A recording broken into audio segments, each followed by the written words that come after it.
A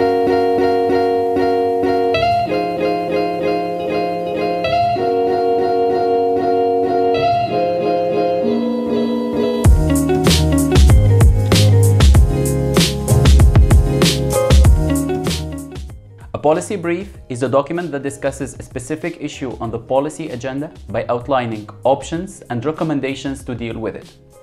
Policy briefs can take different formats. It can be a typical A4 format containing 700 words. However, longer briefs may contain up to 3,000 words. It is generally aimed at government officials, policymakers, and others who are interested in formulating or influencing public policy. It is an important tool to use within advocacy campaigns and the proof of political engagement. Policy briefs are used to influence behaviors, attitudes, practices, systems, institutions, and policy processes, and to drive positive change through political engagement. We have two types of policy briefs. The first type are advocacy briefs. They argue in favor of a particular course of action. The second type are objective briefs. They give balanced set of information for policymakers to make up their own mind. Policy brief should provide enough background for the reader to understand the problem. It should convince the reader that the problem must be addressed urgently. It should also provide information about alternatives in case of an objective brief. It should provide evidence to support one alternative in case of an advocacy brief. It should stimulate the reader to make a decision.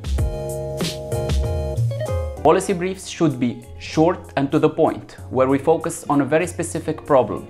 They should be also based on firm evidence, where presenting arguments supported by strong evidence is the best way to convince the target audience.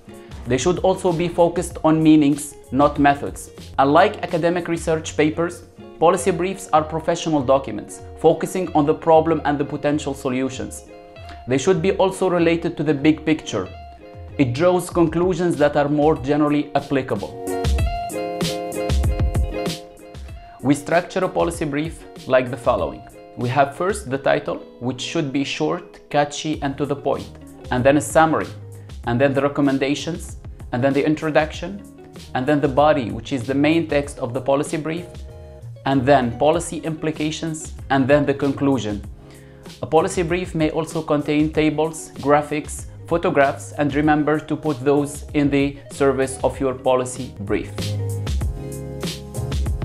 Remember that policymakers are busy people and are probably not specialists in the technical subject of policy briefs.